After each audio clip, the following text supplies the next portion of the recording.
युधिष्ठिर ने प्रश्न किया, हे देवेश, मैंने आपके श्रीमुख से अनेकों व्रतों को श्रवण किया है। अब आप कृपा करके पापों को नष्ट करने वाला कोई उत्तम व्रत सुनावें। राजा के इन वचनों को सुनकर श्री कृष्ण जी बोले, हे राजेंद्र, अब मैं तुमको ऋषि पंचमी का उत्तम व्रत सुनाता हूँ, जिसको धारण करने से स्त्री समस्त पापों से छुटकारा प्राप्त कर लेती है। हे नृपोत्तम, पूर्व समय में वृत्रासुर का वध करने के कारण इंद्र के उस पाप को 4 स्थानों पर बांट दिया।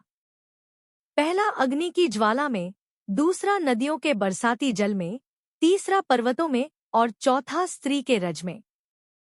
उस रजस्वला धर्म में जाने अनजाने उससे जो भी पाप हो जाते हैं, उनकी शुद्धि के लिए ऋषि पंचमी व्रत करना उत्तम है। यह व्रत समान रूप से चारों वर्णों की स्त्रियों को करना चाहिए। इसी विषय में एक प्राचीन कथा का वर्णन करता हूँ। सतयुग में विदर्भ नगरी में सेंजित नामक राजा हुए। वे प्रजा का पुत्रवत पालन करते थे। उनके आचरण ऋषि के समान थे। उनके राज्य में समस्त वेदों का ज्ञाता, समस्त जीवों का उपकार वाला सुमित्र नामक एक कृषक ब्राह्मण निवास करता था। उनकी सती जयश्री पतिव्रता थी। ब्राह्मण के अनेक नौकर चाकर भी थे। एक समय वर्षा काल में जब वह साध्वी खेती के कामों लगी हुई थी, तब वह रजस्वला भी हो गई। हे राजन, उसे अपने रजस्वला होने का भास हो गया, किंतु फिर भी वह घर गृहस्थी के कार्यों में ही लगी रही। कुछ समय के पश्चात दोनों स्त्री पुरुष अपनी अपनी आयु भोगकर मृत्यु को प्राप्त हुए।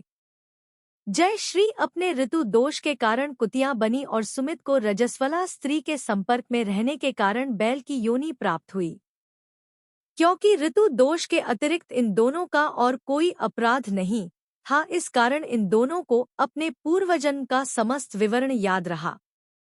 वे दोनों कुतिया और के रूप में रहकर अपने पुत्र सुमित के यहाँ पलने लगे। सुमित धर्मात्मा था और अतिथियों का पूर्ण सत्कार किया करता था। अपने पिता के श्राद्ध के दिन उसने अपने घर ब्राह्मण को जिमाने के लिए नाना प्रकार के भोजन बनवाए।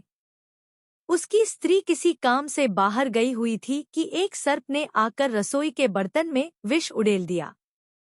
सुमित की माँ कुतिया के रूप में बैठी हुई यह सब देख रही थी, अतः उसने अपने पुत्र को ब्रह्महत्या के पाप से बचाने की इच्छा से उस बर्तन को स्पर्श कर लिया। सुमित की पत्नी से कुतिया का यह कृत्य सहा न गया और उसने एक जलती लकड़ी से कुतिया को मारी।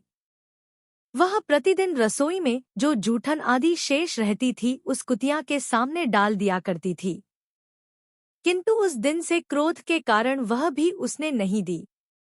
तब रात्रि के समय भूख से व्याकुल होकर वह कुतिया अपने पूर्व पति के पास आकर बोली, हे नाथ, आज मैं भूख से मरी जा रही हूँ। वैसे तो रोज ही मेरा पुत्र खाने को देता था, मगर आज उसने कुछ नहीं दिया। मैंने सांप के विष वाले खीर के बर्तन को ब्रह्महत्या के भय से छूकर भ्रष्ट कर दिया था। इस कारण बहू ने मारा और खाने को भी नहीं दिया है। तब बैल ने कहा, है भद्रे, तेरे ही पापों के कारण मैं भी इस योनि में आ पड़ा हूँ। बोझा ढोते ढोते मेरी कमर टूट गई है।